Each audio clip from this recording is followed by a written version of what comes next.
여러분, 제자들은 누가 크냐를 가지고 지금도 여전히 다투고 싸우고 있습니다. 다만 그 다투는 대상이 예전에는 제자들끼리였다면 이제는 다른 사람으로 달라졌을 뿐입니다. 오늘 본문을 보시면 제자 중 한 사람이 요한이 이렇게 말합니다. 38절입니다. 요한이 예수께 여짜오되 선생님, 우리를 따르지 않는 어떤 자가 주의 이름으로 귀신을 내쫓는 것을 우리가 보고 우리를 따르지 아니하므로 금하였나이다. 여러분, 요한이 귀신을 내쫓는 어느 한 사람을 보고 그 일을 하지 못하도록 금하였습니다. 여러분, 과연 그 이유가 도대체 무엇일까요? 여러분, 요한과 제자들의 마음에는 적어도 좋지 못한 두 가지 마음이 있었습니다. 첫째는 영적인 우월의식입니다. 이것은 내가 남보다 낫다라는 그런 마음이죠.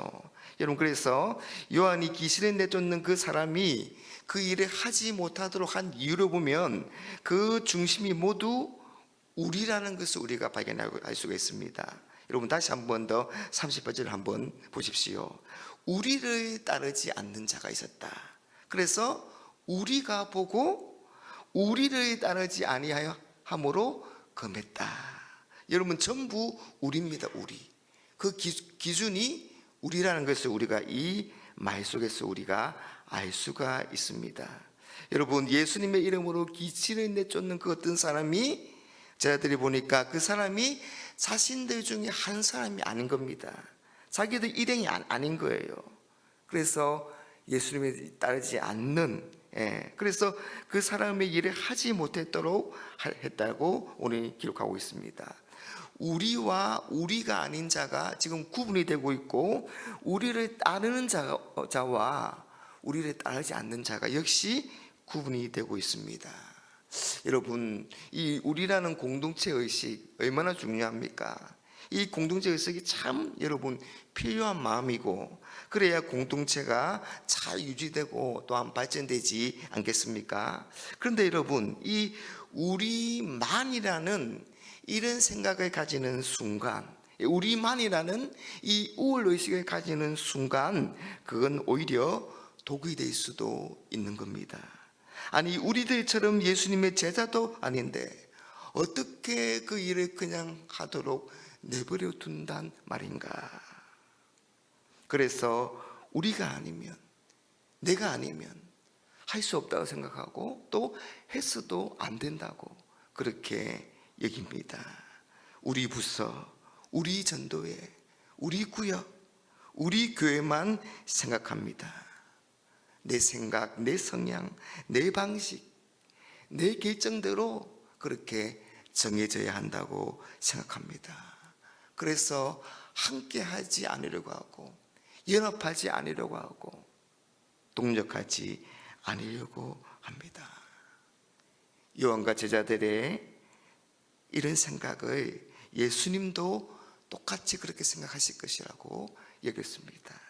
그런데 예수님의 대답은 그들의 기대와는 전혀 다릅니다. 39절과 40절입니다. 예수께서 이르시되 금하지 말라. 내 이름을 의탁하여 능한 일을 행하고 즉시로 나를 비방할 자가 없느니라. 우리를 반대하지 않는 자는 우리를 이해하는 자니라. 여러분, 예수님은 12 제자들에게만 귀신을 내쫓는 그런 능력을 주신 게 아닙니다. 예수님의 이름에 근세를 믿는 모든 사람에게 주신 것입니다. 그러므로 예수님의 이름으로 귀신을 내쫓았다는 것은 그 사람에게 예수님을 믿는 그런 마음이 있었다는 것을 우리가 알 수 있죠. 뿐만 아니라 그 일로 예수님의 이름이 드러나게 되고 사람들로 하여금 예수님을 믿게 할 것입니다. 그러니 예수님의 능력을 힘입은 사람이 이 일을 한 것을 여러분 반대할 리가 없는 것입니다. 그리고 예수님을 반대하지 않는 이 사람은 곧 예수님을 위하는 사람이 되는 겁니다. 두 번째, 제자들이 가지고 있는 좋지 못한 마음은 시기와 질투입니다. 여러분, 예수님이 산에 가시고 계시지 아니하실 때 귀신 들린 그런 자녀를 가진 한 아버지가 찾아와서 제자들에게 귀신을 내어 쫓아달라고 그렇게 부탁을 합니다. 하지만 제자들은 믿음이 적어서 기도하지 않았어. 귀신을 내어 쫓지 못했습니다. 그런데 그 어떤 사람이 예수님의 제자가 아닌데도 예수님의 이름으로 귀신을 내어 쫓은 것입니다.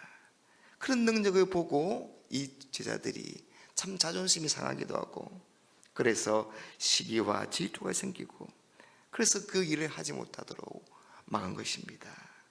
여러분, 귀신이 들려서 고통받는 사람에게서 그 귀신을 내어 쫓아주는 일은 좋은 일이고 선한 일이고 마땅히 우리가 해야 될 일입니다. 그런데 우리가 아니란 이유로, 내가 아니란 이유로, 그래서 시기와 질투심으로 그 일을 막은 것입니다. 옳고 선한 일이냐, 또 하나님의 일이냐, 그거에 따지는 것이 아니라 어디에 속했느냐, 그 일을 하는 사람이 어디에 속했는가가 더 중요하게 생각한 것입니다. 여러분, 우리가 아니라, 내가 아니라 다른 사람으로 하나님의 영광이 드러났다면 그것을 우리가 하나님의 일로 우리가 받아들이고 그 일로 하나님의 영광을 받으신다면 그 역시 우리가 기뻐해야 할 것입니다. 오늘 제자들이 운이가 아니라서 배척했던 이 어떤 사람은 예수님을 위해서, 또 그 귀신 들린 사람을 위해서 믿음으로 마귀와 대적하여서 싸웠던 사람입니다. 여러분, 칭찬을 해주고 위로와 격려를 해줘야 합니다. 오늘 예수님은 예수님께 속한 사람에게 물 한 그릇 대접하는 자는 결코 그 상을 잃지 않을 것이다, 그렇게 우리에게 말씀하고 있습니다. 대신에 예수님을 믿는 작은 한 사람이라도 그 사람을 시족하게 한다면 차라리 연자맷돌을 목에 메고 바다에 던져지는 것이 훨씬 낫다, 그렇게 말씀하십니다. 여러분, 이거는 우리라는 그런 시기와 질투로 인하여서 여러분, 우리 중에 믿는 자 하나라도 실족하게 만들지 말라는 예수님의 엄중한 경고인 것입니다. 여러분, 우리 손과 발과 눈이 범죄하면 그것을 잘라버리고 뼈버리고 차라리 불구의 몸으로 천국에 들어가는 것이 훨씬 나은 것처럼 내 속에 있는 그런 시기와 질투의 마음을 그런 각오로 내어버리라, 그렇게 오늘 우리에게 말씀하고 있는 겁니다. 그리고 오늘 말씀의 결론이 50절에 나옵니다. 소금은 좋은 것이로되 만일 소금이 그 맛을 잃으면 무엇으로 이를 짜게 하리요, 너희 속에 소금을 두고 서로 화목하라 하시니라. 여러분, 예수님을 믿고 예수님의 제자가 되는 일, 여러분, 이건 성과 같은 참 좋은 일입니다. 아니, 귀한 일입니다. 아니, 위대한 일이라고 할 수 있습니다. 그런데 여러분, 우리가 예수님의 제자로서 그 좋은 맛을 내기 위해서는 소금과 같이 살아야 하는 겁니다. 여러분, 소금은 짠맛을 가지고 음식을 맛깔 나게 만들죠. 그런데 그 맛을 내는 것을 보면 소금이 눈에 보이지 않습니다. 왜냐하면 다 녹아있기 때문입니다. 여러분, 그래서 녹아서 없어져야 그 소금의 맛을 낼 수가 있습니다. 보이지 않는데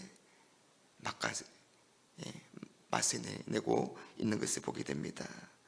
여러분, 우리가 세상에서 예수님의 제자로서 우리가 그런 맛을 내기 위해서는 높아지고 싸우는 그런 삶이 아니라 낮아지고 섬기는 그런 삶을 통해서, 특별히 내가 죽는 그런 삶을 통해서, 다른 사람들과 화목한 그런 삶을 통해서 나타내야 하는 겁니다. 여러분, 우리가 낮아지고 섬기고 특별히 죽어서 다른 사람들과 화목함으로 예수님의 제자로서의 그런 맛을 낼 뿐만 아니라 여러분, 천국에서도 하나님께 칭찬과 상급을 받고 더욱 큰 자가 되는 그런 축복이 우리 모두에게 있기를 주님의 이름으로 축복합니다.